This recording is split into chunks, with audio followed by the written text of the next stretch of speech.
Movie का start होता है हमें एक बहुत ही खूबसूरत वादी को दिखाते हुए और यही बैकग्राउंड में एक आवाज हमें जापान के बनने की स्टोरी बता रही है। उसने बहुत से लोगों से सुना था कि यहाँ के डीटी को इस पानी में से एक तलवार मिली थी जिसके अंदर से निकलने वाले कतरे जब पानी में गिरे तो जापान आइलैंड बना, पर वो इन सब बातों को नहीं मानता था। उसके अकॉर्डिंग जापान उन लोगों की वजह से है जो बहादुर लोग किसी भी वक्त अपने आप को इस जमीन के लिए सेक्रीफाइस कर सकते हैं। अब हम एक जापानीज आदमी को फील्ड्स में बैठा हुआ देखते हैं। वो इस पोजीशन में बैठा हुआ था जैसे योगा कर रहा हो और उसके वियंस में एक जापानीज आदमी शेर से मुकाबला कर रहा था। ये सब देखते हुए उसकी आंखें बंद थी और फिर अचानक वो गुस्से में अपनी आंखें खोल लेता है। मूवी का सीन यहीं से कट होता है और हमें अमेरिका में एक आदमी को दिखाया जाता है। उसके पीछे से आने वाली आवाजें बता रही थी कि वो एक बहादुर सोल्जर था जिसका नाम कैप्टन नेथन बताया गया है, जो यहाँ सब लोगों को अपनी जीत की कहानी सुनाने वाला था। बाहर से उसे बुलाया जा रहा था, सब उसका इंतजार कर रहे थे, पर वो अपने आप में खोए हुए अंदाज में चेयर पर बैठा हुआ बियर पीने में बिजी था।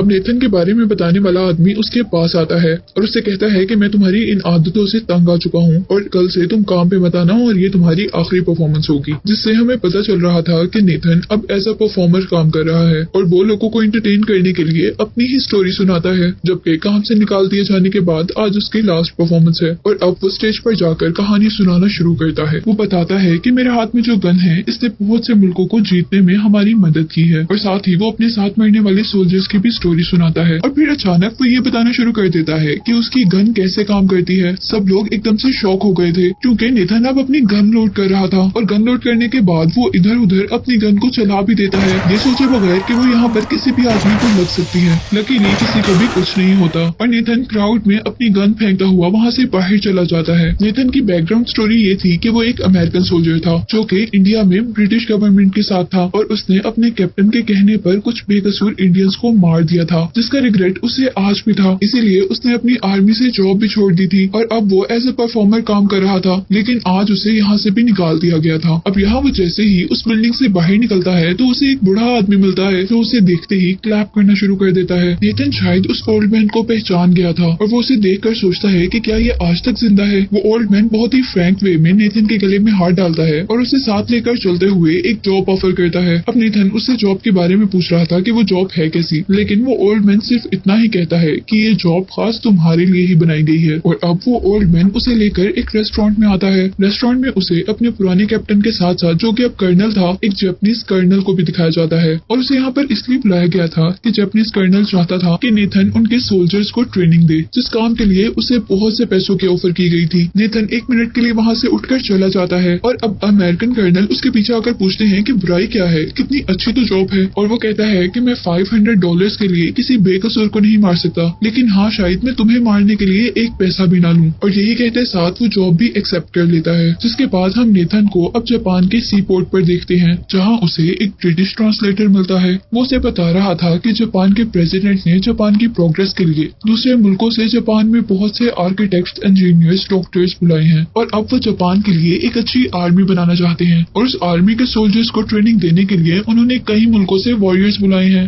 जैसे एक तुम हो। अब नेथन को जापानीज प्रेसिडेंट के पास लेकर जाया जाता है जो कि उसका इस जॉब को एक्सेप्ट करने के लिए बहुत ज्यादा थैंकफुल था। इसके बाद हम नेथन को उसकी जॉब परफॉर्म करते हुए देखते हैं जहाँ वो जापानीज सोल्जर्स को ट्रेनिंग दे रहा था। नेथन ने एक जापानीज सैमुराई कात्सुमोटो के बारे में बहुत सुना था क्योंकि वो अपनी खास ट्रिक्स और जंग में न्यू वेपन्स का यूज ना करने की वजह से काफी मशहूर था। इसके बाद नेथन रेस्ट हाउस चला जाता है जहाँ पर वो सैमुराइज के बारे में बहुत सारी बुक्स देखता है और वो अपने ट्रांसलेटर थे उसे ट्रांसलेट करने के बारे में कहता है, पर पता नहीं क्यों उसे लगता है कि ये ट्रांसलेटर उसे ये बुक ट्रांसलेट कर नहीं देगा। इसीलिए वो अपनी नाइफर निकालकर उसके गले पर रखता है और कहता है कि अगर तुमने ये ट्रांसलेट नहीं किया तो मैं तुम्हें मार भी सकता हूँ। लेकिन इसी के साथ नेथन को कुछ एलियंस आने लगे थे। मूवी फ्लैशबैक में जाती है और हमें वो सीन दिखाया जाता है जब नेथन ने अपने कैप्टन के कहने पर बहुत से इंडियंस को मार दिया था क्योंकि उसके पास अपने कैप्टन के बात मानने के अलावा कोई और रास्ता नहीं था। वो आज तक इस बात पर पछता रहा था कि उसने ऐसा क्यों किया। और अब मूवी के प्रेजेंट सीन में हम नेथन को दोबारा ट्रेनिंग पर देखते हैं।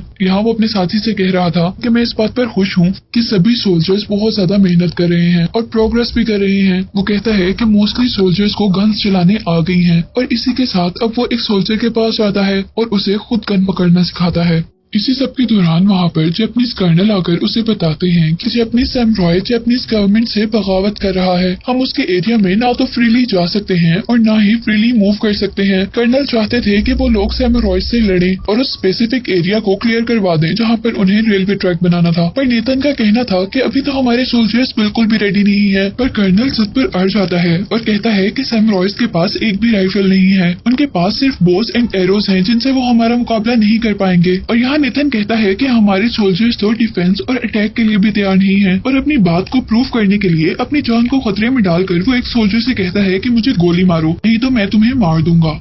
और जब वो सोल्जर उसकी बात नहीं मानता तो नेथन उसकी कैप को शूट करता है, जिससे वो डरकर गोली तो चलाता है पर वो गोली नेथन को नहीं लग पाती। और अब नेथन कर्नल से कहता है कि आप देख सकते हैं कि हमारे सोल्जर्स कितने तैयार हैं। कर्नल उसकी एक बात नहीं मानता। कर्नल अब उनको हुक्म देता है कि हम हर हाल में कात्सुमोटो से सुबह 6 बजे लड़ने जाएंगे। और अब वो कुछ लोगों को ट्रेन करके आगे बढ़ते हैं। नेथन अपने सोल्जर्स से राइफल तैयार करने के लिए कहता है। वो लोग कांपते हाथों के साथ राइफल पकड़े हुए थे और बहुत से लोग तो ये भी नहीं जानते थे कि उन्हें इस वक्त करना क्या चाहिए। और तभी सामने से सैमुराइज ने वहाँ पर अटैक कर दिया था। वो लोग अपनी राइफल से उन पर अटैक करते हैं, जिनसे काफी सैमुराइज तो मर जाते हैं। पर अभी उस सवार बहुत से सैमुराइज ने अपने बोस एंड एरो से उन पर अटैक कर दिया था। यहाँ काफी सारे सोल्जर्स तो भाग गए थे और सैमुराइज अब उनकी तरफ आगे बढ़ रहे थे। यहाँ एक बहुत बुरी जंग शुरू हो गई थी और ऐसा लग रहा था कि ये न्यू मॉडर्न राइफल्स इन सैमुराइज के आगे कुछ भी नहीं है। यहाँ नेथन के साथ तो सारे सोल्जर्स भाग गए थे, पर नेथन और उसका साथी सैमुराइज की तलवारों से लड़ रहे थे। और तभी एक सैमुराई नेथन के साथी को मार देता है, लेकिन नेथन हार नहीं मानता और वो घोड़े पर सवार सैमुराई से लड़ता रहता है। और अचानक डिस्ट्रैक्ट होने पर वो घोड़े से गिर भी जाता है, पर हार वो अभी भी नहीं मानता और वो सारे सैमुराई से लड़ता रहता है। सैमुराइज का लीडर ये देखकर बहुत ज्यादा हैरान था कि वो अभी तक इन सैमुराई से लड़ रहा था, जबकि उन सैमुराइज में से एक बड़ा सैमुराई नेथन को मारने के लिए आया था। लेकिन इससे पहले कि वो नेथन को मार पाता, नेथन वहाँ पड़े हुए स्पेयर से उसे पहले ही मार देता है, जिसे देखकर अब उसके इर्द गिर्द खड़े हुए सैमुराइज उसको मारने वाले थे। पर कात्सुमोटो उन्हें रोक देता है और अपने साथ उसे जिंदा ले जाने को कहते हैं। गांव आने पर कात्सुमोटो से उसका एक साथी पूछता है कि आपने नेथन को जिंदा क्यों छोड़ दिया और हमें यहाँ क्यों ले आए हैं। और तब कात्सुमोटो कहता है कि हमें आगे बहुत से लड़ाइयाँ लड़नी है और इस काम के लिए हमें अपने बहादुर दुश्मन से कुछ सीखना चाहिए। यहाँ कात्सुमोटो बेहोश नेथन की बुक देखता है, जबकि हमें दिखाया जाता है कि एक लेडी नेथन का इलाज कर रही है। और कुछ दिन बाद नेथन बिल्कुल ठीक हो जाता है और वो अपने रूम से बाहर निकलकर देखता है कि किस तरह की सैमुराइज बगैर हथियारों के ट्रेनिंग ले रहे हैं और किस तरह वो एक पंचुअल लाइफ गुजार रहे हैं। और अब नेथन को कात्सुमोटो के पास लेकर जाया जाता है, जो कि एक टेंपल में था। जहाँ उनकी इन बातों के दौरान नेथन पूछता है, जंग के दौरान वो रेड सूट में कौन था जो मुझे मारने के लिए बड़ा था, और अब जो लड़की मेरा इलाज कर रही थी वो कौन है। और अब कात्सुमोटो बताता है कि वो लड़की जो तुम्हारा इलाज कर रही है वो मेरी बहन है, जबकि जंग के दौरान तुमने उसी के हस्बैंड को मारा था। वो अपने आप से सवाल करता है कि मैंने उसके हस्बैंड को मार दिया और वो फिर भी मेरा ख्याल रख रही है और इवन उसे खाना भी खिलाती है। अब कुछ देर बाद वो दोबारा टेंपल में जाता है और कात्सुमोटो से पूछता है कि तुम मुझसे क्या चाहते हो, और वो उसे सब सच कहता है कि वो जानना चाहता है कि उसके दुश्मन कैसे लड़ते हैं, उनके दुश्मनों को लड़ना कैसे सिखाया जाता है। वो उससे पूछता है कि जब तुमने इंडिया पर कब्जा किया था तो क्या तुम उस वक्त कैप्टन थे, और वो कहता है कि हाँ मैं मिडिल रैंक कैप्टन था। ये सब बताने के बाद नेथन वहाँ से चला जाता है। वक्त गुजरता रहता है, नेथन यहाँ रहकर बहुत कुछ सीखता है। यहाँ पर नेथन को डिसिप्लिन कर्टेसी का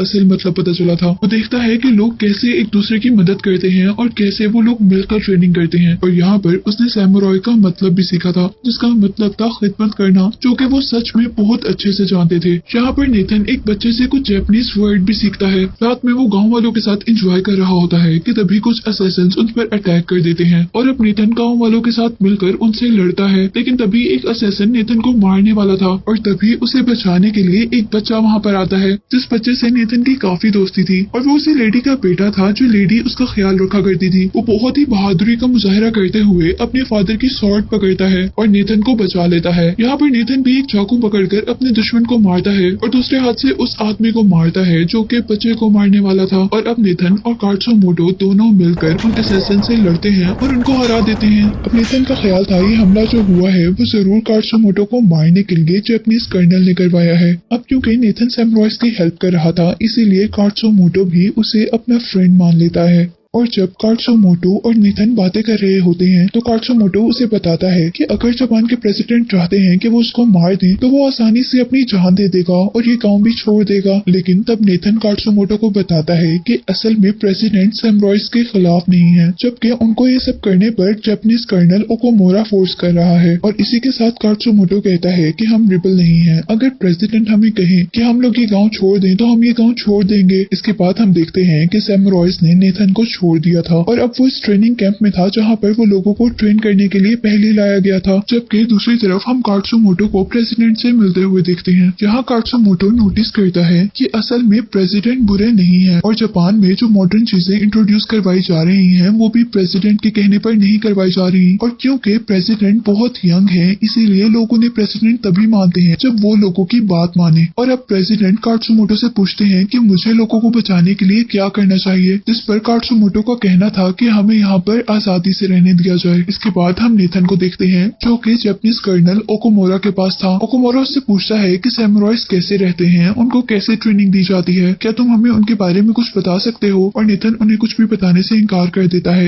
ये कहकर कि मैं तो एक कैदी था। अब ओकोमोरा नेथन को एक और ऑफर करता है जिसमें अभी भी उसे जापान की आर्मी को लीड और ट्रेन करना था। इस काम के लिए अब उसे और भी ज्यादा पैसे ऑफर किए जा रहे थे, लेकिन नेथन वहाँ से उठकर चला जाता है, जिस पर ओकोमोरा को शक होता है कि नेथन सब कुछ जानता है और वो अपने आदमियों से कहता है कि नेथन को फौरन मार दिया जाए अगर वो किसी भी सैमुराइज से मिलता हुआ नजर आएगा। यहाँ अब हम देखते हैं कि जापानीज प्रेसिडेंट ने कात्सुमोटो की बात मानते हुए सैमुराइज को फ्रीली हर जगह रहने की इजाजत दे दी थी। और हम उनको अब टोक्यो में भी देखते हैं जहाँ कात्सुमोटो अब जापानीज कौंसिल का एक पार्ट था। अब जैसे ही कात्सुमोटो मीटिंग रूम में आता है तो ओकोमोरा उससे तलवार बाहर रखने को कहता है और साथ ये भी कहता है कि अब तलवार को अपने साथ रखना अलाउ नहीं है। पर कात्सुमोटो उसकी बात मानने से मना कर देता है। वो कहता है कि जब तक मुझे प्रेसिडेंट नहीं कहेंगे मैं ये तलवार नहीं रखूंगा। लेकिन प्रेसिडेंट भी यहाँ कुछ नहीं बोलते और ओकोमोरा प्रेसिडेंट की तरफ से कात्सुमोटो को अरेस्ट करवा देता है। और अब हम कात्सुमोटो को एक न्यू रूम में देखते हैं जहाँ उसे एक आदमी नाइफ देता है और उसे अपने आप को मारने के लिए कहता है क्योंकि ये उसे सजा दी गई थी। जबकि नेथन अब अपना कॉन्ट्रैक्ट पूरा होने पर जापान को छोड़कर जा रहा था, लेकिन बाहर निकलते ही एक मिस्टीरियस आदमी उस पर अटैक कर देता है और नेथन उससे किसी सैमुराई की तरह